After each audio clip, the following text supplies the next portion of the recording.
بسم اللہ الرحمن الرحیم اولئک الذین انعم اللہ علیہم من النبیین من ذریتہ آدم وممن حملنا مع نوح وذریتہ ابراہیم واسرائیل وممن ہدینا واجتبینا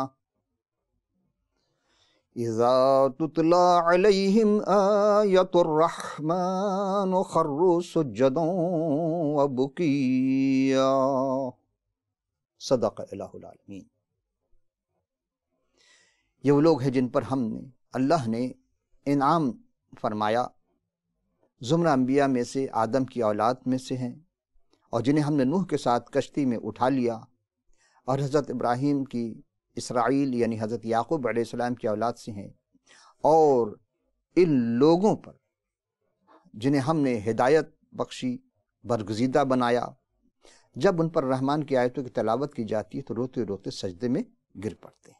عزیزان محترم، تمام حمد و ستائش اس رب العالمین کے لیے ہے، اور حضرت داؤد علیہ السلام زبور شریف میں اس کا 12واں رکوع اور ایک اچھی آیت میں یوں فرماتے ہیں: اے خداوند بچا لے، کیونکہ کوئی دیندار نہیں رہا اور امانت دار لوگ بنی آدم سے مٹ گئے۔ وہ اپنے اپنے ہمسایہ سے جھوٹ بولتے ہیں، وہ خوشامدی لبوں سے دو رنگی باتیں کرتے ہیں۔ خداوند سب خوشامدی لبوں کو اور بڑے بول بولنے والوں کی زبان کو کاٹ ڈالے گا۔ وہ کہتے ہیں ہم اپنی زبان سے جیتیں گے، ہمارے ہونٹ ہماری ہی ہیں، ہمارا مالک کون ہے؟ غریبوں کی تباہی اور مسکینوں کی آہ کے سبب سے خداوند فرماتا ہے کہ اب میں اٹھوں گا اور جس پر وہ پھنکارتے ہیں اسے امن و امان سے رکھوں گا۔ خداوند کا کلام پاک ہے، اس چاندی کے مانند جو بھٹی میں مٹی پر تائی گئی اور 7 بار صاف کی گئی ہو۔ تو ہی اے خداوند ان کی حفاظت کرے گا، تو ہی ان کے پشت سے پشت تک ہمیشہ تک رہے گا، آمین۔ حقیقی عرفان میں آپ تمام سامعین و ناظرین خدمت میں سلام اور خوش آمدید۔ عزیزان محترم، ہم گزشتہ نشست میں ایک سوال چھوڑ گئے تھے آپ کے پاس۔ سوال یہ تھا کہ طاہرہ کا نسب نامہ کیا ہے، وہ کون تھے، ان کا پیشہ کیا تھا، اور انہوں نے کس طرح ایک نبی کی جان بچائی، اور اس نبی سے ان کا کیا رشتہ تھا۔ بظاہر یہ ایک سوال ہے، لیکن اس میں بہت سارے سوال پیچیدہ ہیں، مضمر ہے، بہت سارے سوال چھپے ہیں، کتنے سارے جز بن سکتے ہیں ایک سوال میں۔ پہلے تو ہے کہ طاہرہ کون، ان کا شجرت نسب کیا ہے، شجرت طیبہ کیا ہے یا نسب نامہ کیا ہے، پیشہ کیا تھا ان کا، اور تیسرا سوال یہ تھا اس میں کہ انہوں نے کس طرح ایک نبی کی جان بچائی۔ چوتھی بات یہ تھی کہ اس نبی سے ان کا کیا تعلق تھا۔ تو ہم سوال کے جواب دینے سے پہلے سب سے پہلے ہم آپ کو طاہرہ سے متعلق معلومات جو پہلے قرآن شریف سے، پھر دیگر تفاسیر سے، اس کے بعد یہودی روایت تالمود کی کتاب سے پیش کریں گے۔ تالمود وہ کتاب ہے جیسے اہل اسلام میں سیاہ ستہ احادیث کی جو کتابیں ہیں، صحیح بخاری، صحیح مسلم، ترمذی شریف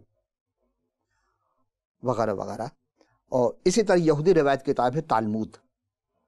اور تالمود قدیم کتب کے جو مضامین ہیں، اس کے مضامین کے تفاسیر ہیں یا شاعری ہے، روایات ہے، ان شخصیات کے مختصر حیات طیبہ کو انہوں نے اقتباس کر کے جنہیں اس کی جامع تفسیر، جس کی اصل زبان جو ہے عبرانی ہے، اور اس کا انگریزی میں ترجمہ ایچ پولانو صاحب نے کیا تھا، اور اردو میں ترجمہ اسٹیفن بشیر صاحب ہیں کوئی، اور پشتبان ہیں پروفیسر اسلم زائی صاحب، اور اس کتاب کے ناصر جو ہیں وہ ہے مکتبہ عناوین پاکستان۔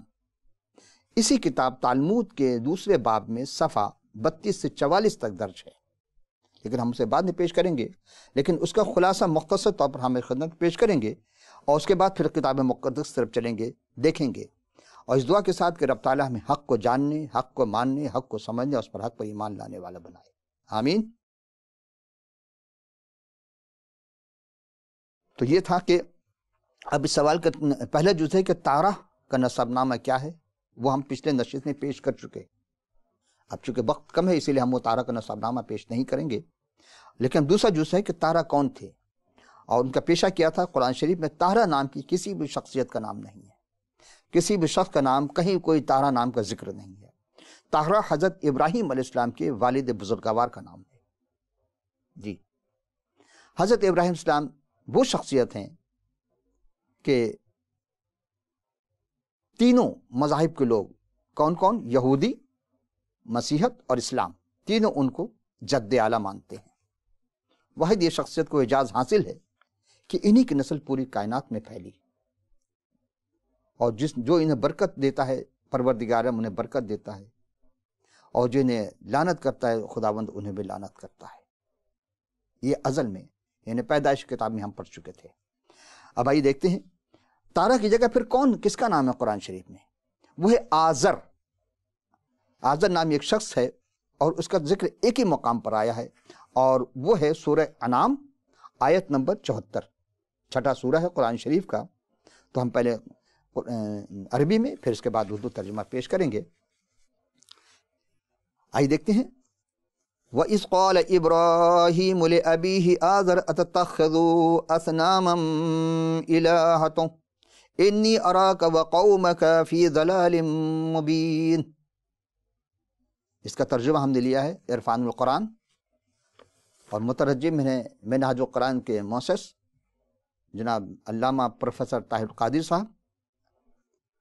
آپ لکھتے ہیں کہ اور یاد کیجئے جب ابراہیم علیہ السلام نے اپنے باپ آزر، پھر بریکٹ میں آگے چل کر لکھتے ہیں، جو حقیقت میں چچا تھا، محاورہ عرب میں اسے باپ کہا گیا ہے، سے کہا کہ کیا تم بتوں کے معبود مانتے ہو؟ بے شک میں تمہیں اور تمہاری قوم کی صریحاً گمراہی میں مبتلا دیکھتا ہوں.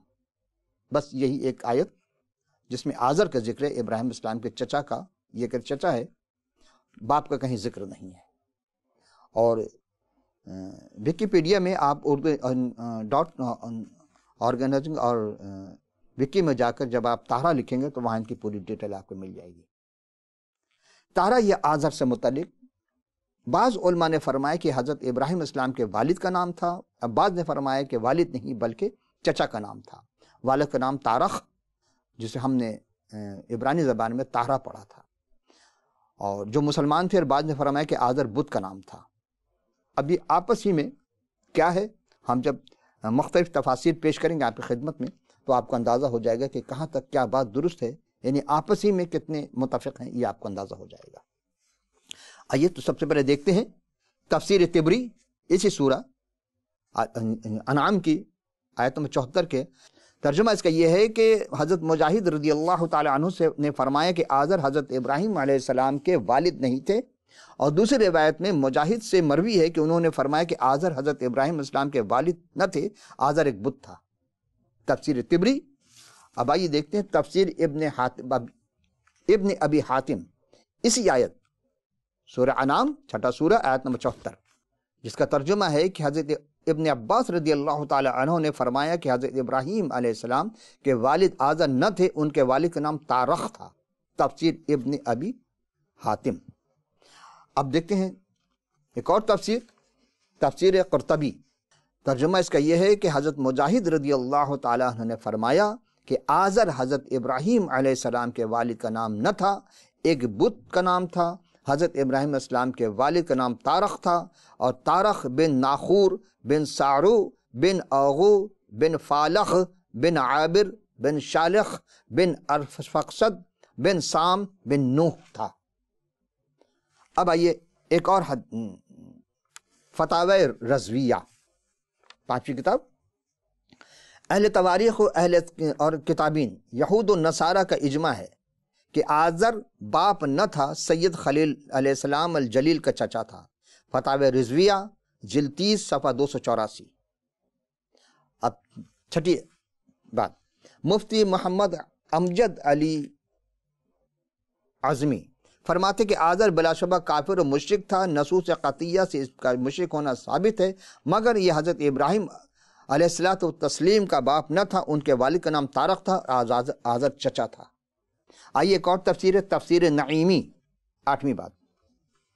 میں اسی آیت کے تحت لکھا ہے کہ حضرت ابراہیم علیہ السلام کے سگے ماں باپ مومن متقی موحد تھے. آپ کے والد کا نام مطلب بن نمر تھا اور والد کا نام طارہ ابن نحور تھا. حضرت حود علیہ السلام کی امت سے تھے. مزید اسی کے تحت فرمایا کہ یہاں آیت میں والدہ اور والد دونوں کا ذکر ہے کہ آپ کی والدہ کے مومنہ ہونے میں کسی کا اختلاف نہیں ہے. اب یہ کہنے کسی کا اختلاف نہیں ہے. تفسیر نعیمی سورہ پارہ 13 سورہ ابراہیم اور آیت نمبر 41. یہی کلام صاحب روح المعانی فی التفسیر سورہ انعام اور آیت نمبر 74 نے کیا ہے. وَدُعَاهْنَاكَ فَقَالَ رَبَّنَا إِنِّي أَسْكَنْتُ مِنْ ذُرِّيَّتِي بِوَادٍ غَيْرِ ذِي زَرْعٍ عِنْدَ بَيْتِكَ الْمُحَرَّمِ إِلَى قَوْلِهِ رَبَّنَا اغْفِرْ لِي وَلِوَالِدَيَّ وَلِلْمُؤْمِنِينَ يَوْمَ يَقُومُ الْحِسَابُ. فإنه يستنبط من ذلك إن مذكور في القرآن بالكفر وهو عما صرح في العصر أول إن الذين حلك قبل الحجر وهو عمه ودل العصر الثاني على الاستغفار لوالده كان بعد حلاك أبيه بمودة مودته فلو كان لحلك هو أبوها الحقيقي لم يسع منه عليه السلام هذا استغفار له أصلا. اور فالذی ظہر ان حالک والعم الکافر معجز معبر عنہ الباب اب مجاز وذلك لم يستغفر له بعد الموت وان المستغفر له انما هو الاب الحقیقی وليس بآزر. عزیزان محترم، یہ اعتراض کے بعد کہ لفظ ابی صرف باپ کے لیے استعمال ہوتا ہے درست نہیں، کیونکہ وہ کہتے ہیں کہ قرآن اہل عرب پر نازل ہوا اور اہل عرب ہماری طرح چچا یا تایا یا دادا کو یا ابو کو نواسوں، دادا کو ابو اور نواسوں کو بیٹا کہہ دیتے تھے. اس کے بے مثال انہوں نے کہا کہ بے شمار مثالیں ہیں قرآن اور حدیث سے ملتی ہیں. چنانچہ قرآن پاک میں ایک سورہ ہے سورہ کہف، اس میں دو بچوں کو متعلق فرمایا وَكَانَ تَحْتَ کنز لہما وَكَانَ أَبُوهَا صَالِحًا.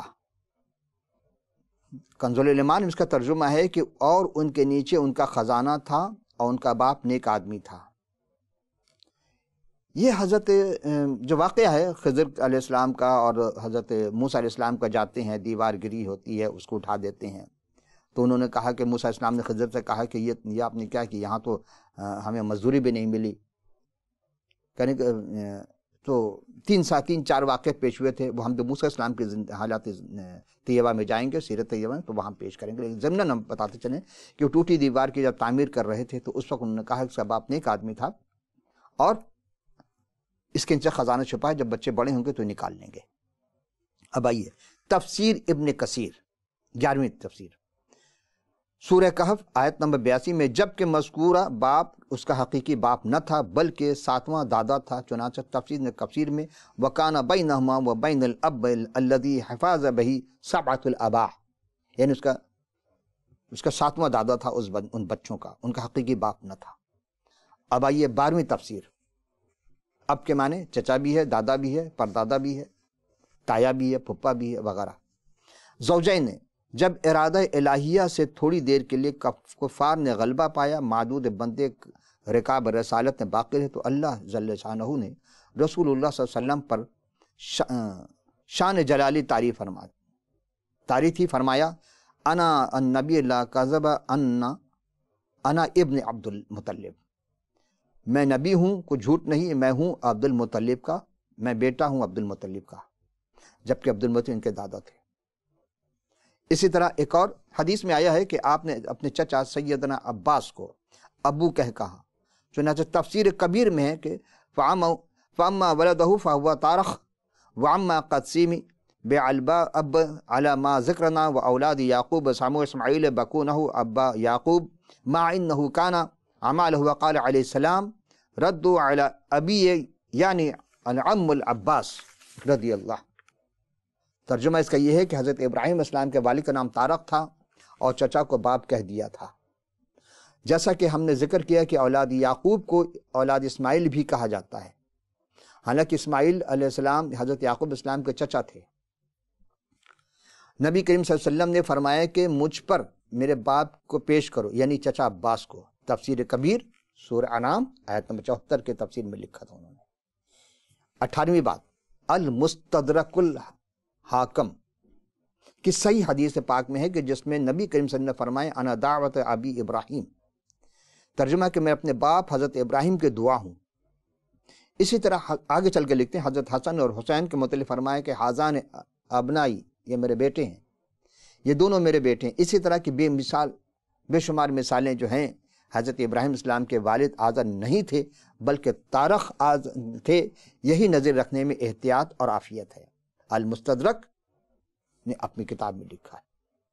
یہ وہ باتیں تھی جو ہم نے قرآن شریف اور احادیث کے تفاسیر اور حدیث صاحب کی خدمت میں پیش کی۔ اب ہم چلیں گے یہودی روایت کی مشہور کتاب تالمود۔ عزیزان محترم، اب ہم دیکھتے ہیں کہ ناہور کا بیٹا تارہ یہ کون تھے، ان کا پیشہ کیا تھا، ان کا نسب نامہ ہم پچھلی نشست میں پیش کر چکے۔ اب چونکہ وقت کم ہوتا ہمارے پاس، اسی لیے محدود وقت میں ہمیں ساری باتیں کرنی پڑتی ہے۔ تو عزیزان محترم، اب ہم تالمود کی جانب چلتے ہیں، اور تالمود کا یہ دوسرا باب ہے جو ہم حضرت ابراہیم السلام کے والد بزرگوار تارخ اور ان کی حالات پیش کرتے ہیں، ان کا پیشہ کیا تھا۔ اور جی سماعت فرمائیے۔ ناہور کا بیٹا تارخ نمرود بادشاہ کا سردار تھا اور اپنے شاہی مالک کا منظور نظر تھا۔ اس کی بیوی امتھیتھا جو کار نیبو کی بیٹی تھی، اس سے ایک عظیم بیٹا پیدا ہوا اور اس کا نام اس نے ابرام رکھا، جس کا مطلب ہے عظیم باپ۔ اور تارہ کی عمر 70 سال تھی جب اس کا بیٹا ابراہم پیدا ہوا۔ ابراہیم کی پیدائش کی رات تارہ نے اپنے دوستوں یعنی نمرود بادشاہ کے عقلمند آدمیوں اور جادوگروں کی دعوت کی۔ انہوں نے خوشی سے ان رنگلیوں میں رات گزاری، اور جب اپنے میزبان کے گھر روانہ ہونے لگے، یعنی میزبان کے گھر سے تارہ کے گھر سے جب روانہ ہونے لگے تو صبح کی پاؤں پھوٹ رہی تھی، اور انہوں نے اپنی آنکھیں آسمان کی طرف اٹھائی اور انہوں نے مشرق کی جانب ایک بڑا چمکدار ستارہ دیکھا، جس سے آسمان کے چاروں کونوں سے وہ 4 ستاروں کو نگل لیا۔ جادوگروں نے اس واقعے سے بہت حیران ہوئے اور انہوں نے ایک دوسرے سے کہا، جب ستارہ دیکھا کہ وہ ایک ستارہ ہے جو مشرق سے طلوع ہوتا ہے اور چاروں کونے کے ستارے ہیں اس سے وہ نگل لیتا ہے، تو اب انہوں نے آپس میں ایک دوسرے سے کہا، واقعی یہ ایک نشان ہے جو تارہ کے بیٹے کے پیدائش ہونے یا پیدا ہونے والے بچے سے تعلق رکھتا ہے۔ اب غور کیجئے کہ میں تالمود کی کتاب سے پڑھ رہا ہوں، اور تالمود ہی سے جن لوگوں نے لیا ہے اسی کتاب سے لے کر آگے چلیں، یہ آپ خود بھی اندازہ لگا لیں گے۔ اور واقعی ایک نشان ہے جو تارہ کے پیدا ہونے والے بچے سے تعلق رکھتا ہے، جب وہ بڑا ہوگا تو طاقت اور فضیلت میں بہت بڑھے گا اور زوراور ہوگا، اور اس کی اولاد اس بادشاہ کو ختم کرے گی اور اس کی زمین کے مالک ہوگی۔ کس کے؟ نمرود، کیونکہ نمرود کا زمانہ ہے۔ اور نمرود سے متعلق ہم پچھلے کئی نشست سے پہلے پیش کر چکے تھے کہ نمرود کس نسل سے آیا تھا۔ جی، اور وہ گھر گئے اور اس واقعے پر غور کرتے رہے، اور جب وہ اجتماع میں گئے تو انہوں نے کہا، دیکھو ہم اس حیران کن واقعے کے بارے میں بادشاہ کو بہتر طور پر بتا سکتے ہیں جو ہماری نظر میں احترام کے لائق ہے۔ کیا اسے کسی اور طریقے سے اس واقعے کے بارے میں پتہ چل نہ جائے؟ اگر چل گیا تو پھر ہمارے لیے نقصان ہوگا، اور وہ ہم سے غصہ ہوگا، اور اس نے پھر ہم سے یہ کہے گا کہ ہم نے کیوں چھپایا۔ ہو سکتا ہے کہ ہماری لاپرواہی کی وجہ سے وہ ہمیں قتل کروا دے۔ اس لیے آؤ ہم ایک دفعہ اس کے پاس جائیں اور اس واقعے کے الزام سے آزاد ہو جائیں، بری ہو جائیں گے۔ ہمارا کام ہے، ہم واقعہ بتا دیتے ہیں، بادشاہ کا کام وہ جو چاہے کرے۔ بادشاہ کے حضور میں داخل ہوتے ہوئے اس کے عقلمند آدمیوں نے اسے یہ کہتے ہوئے سلام کیا کہ اے بادشاہ ہمیشہ جیتا رہے۔ ایک آداب ہوتا ہے درباری، بادشاہ کو سلامتی کی دعا دی جاتی ہے۔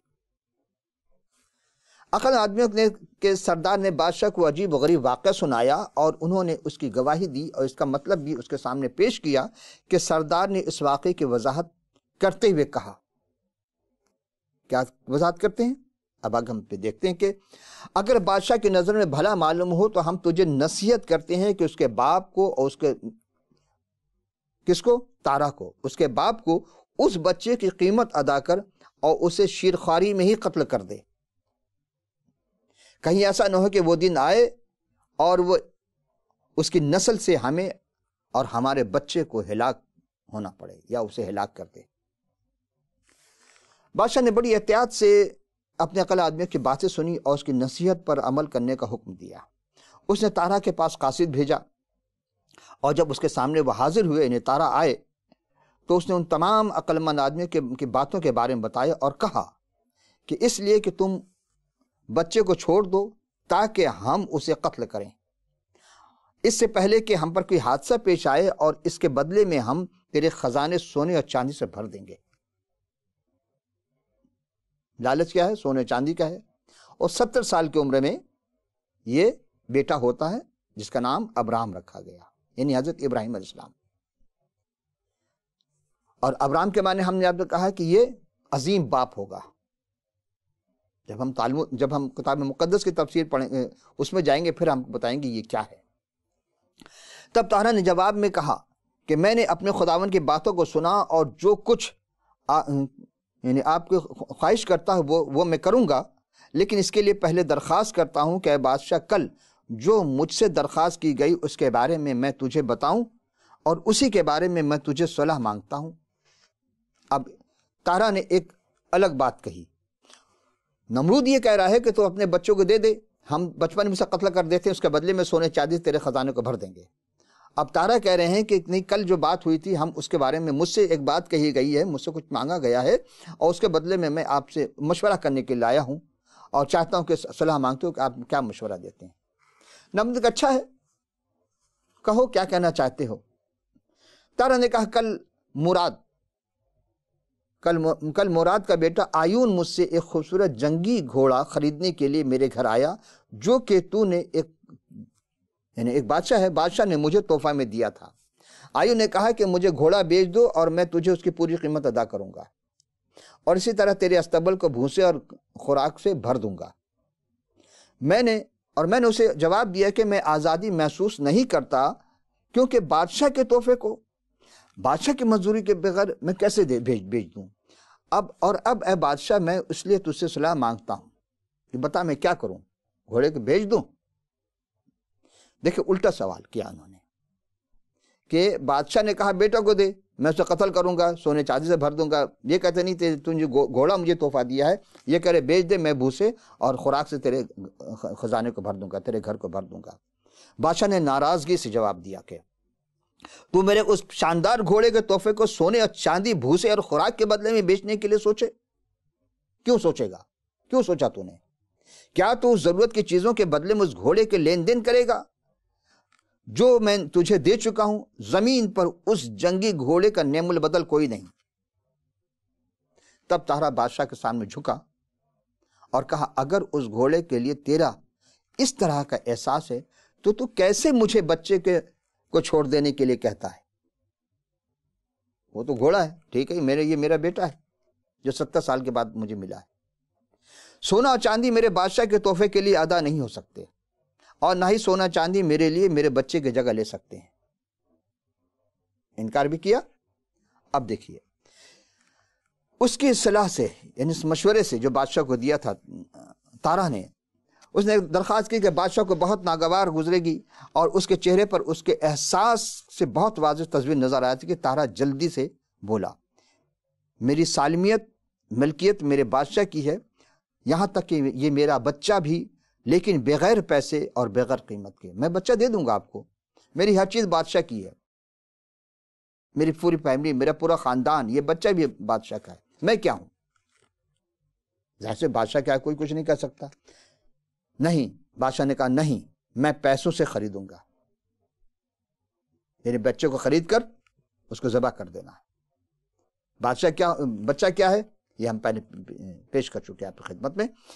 پھر وہ کہتا ہے کہ نہیں، تارا کہتے نہیں میرے خداوند مجھے معاف کر، مجھے سوچنے کے لیے 3 دن دے اور میں لڑکے کی ماں سے اس موضوع پر بات کروں.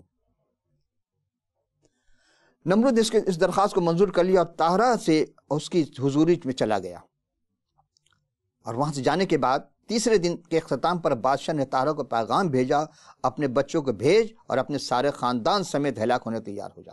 دو شرط، یا تو اپنے بچوں کو بھیج دے یا پورا خاندان کو میں ہلاک کر دوں گا، دو میں سے ایک بات۔ جب طاہرہ نے پیغام سنا تو سمجھ گیا کہ بادشاہ نے اپنے مقصد کو حل کرنے کے لیے تہیہ کیا ہے کہ وہ میرے بچے کو قتل کر دے گا۔ تو طاہرہ نے اپنے غلاموں میں سے غلام کا ایک بچہ لیا، جو جس دن حضرت ابراہیم علیہ السلام پیدا ہوتے ہیں اسی دن اس کا بچہ پیدا ہوا تھا، اسے نمرود بادشاہ کے پاس بھیجا اور اس کے لیے پیسے لیے اور بیان کیا کہ یہ میرا ہی بچہ ہے، انہیں پیسے تو دیتا، وہ پیسے لے کر اس غلام کو دے دیا، اور بادشاہ نے خود بچے کو قتل کیا۔ طاہرہ نے اپنی بیوی طارق نے کیا کیا؟ اب دیکھیں یہاں سے، چونکہ اب یہاں بادشاہ کے نکاح میں جھوٹ کہا، لیکن اب اس نے طاہرہ نے کیا کیا کہ اپنی بیوی اور اپنے بیٹے ابراہم اور ابراہم کی دائی کو ایک تنہا غار میں چھپا دیا، اور ہر ہفتے رازداری کے ساتھ وہ انہیں کھانا پہنچاتا رہا، اس غار میں چھپا کر رکھا تھا۔ ابراہم اس غار میں رہے جب تک کہ اس کی عمر 10 سال تک نہ ہو گئی۔ اب سوچیں، اندھیرے میں ہیں، غار میں اتنی روشنی نہیں آ رہی تھی، لیکن اسی اندھیرے میں 10 سال گزارا، اور 10 سال کے بعد نمرود اس کے سردار ابراہم کی پیدائش کے قصے کو اور اس کے بارے میں سب کچھ بھول گئے، لیکن اتنا وقت گزار دیا اب ان کا ذہن اس طرف نہیں جا چکے، بچوں کو پہلے قتل کر چکے تھے، اور اس کے بارے میں سب کچھ بھول گئے کہ ابراہم غار سے باہر آئے اور وہ نوح اور اس کے بیٹے سام کے پاس رہنے کے لیے بھیجا کہ تاکہ وہ ان سے خداوند کے راہوں کے بارے میں سیکھے، اور ان کے ساتھ 39 سال تک رہا۔ ان سالوں کے دوران طاہرہ نے کہ بیٹے ہاران کی شادی ہوئی، اور ابراہم کا بڑا بھائی تھا، اس کی بیوی سے ایک بیٹا ہوا جس کا نام اس نے لوط رکھا۔ یہ ابراہیم کا بھائی تھا اور اس کی بیوی سے جو بیٹا ہوا اس کا نام لوط رکھا۔ اس سے 2 بیٹیاں بھی پیدا ہوئیں، ایک کا نام ملکہ، دوسرے کا نام سارائی، جو بعد میں ساری کے نام سے ترجمے میں ساری آیا، اور ساری کے پیدائش کے ابراہیم کی عمر 42 سال تھی۔ یہاں تک ہم آج کی گفتگو کو یہاں اختتام کرتے ہیں۔ اسی گفتگو کو ہم آگے لے کے چلیں گے کہ طاہرہ اور ابراہیم اسلام کا جو کس طرح اس نے نبی کو بچایا تھا۔ چونکہ اب وقت بہت کم ہے میرے پاس، عزیزان محترم، طاہرہ حضرت ابراہیم اسلام کے والد، یہ ہم پیش کر چکے آپ کی خدمت میں۔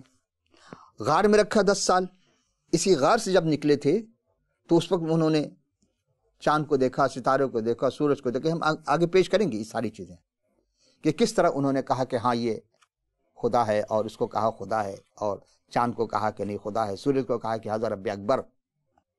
ایسے نہیں، چونکہ اتنے عرصے وہ انہوں نے کبھی چاند، سورج، ستارے نہیں دیکھے تھے۔ یہ ساری باتیں ہم اگلی نشست پھر لے کے چلیں گے۔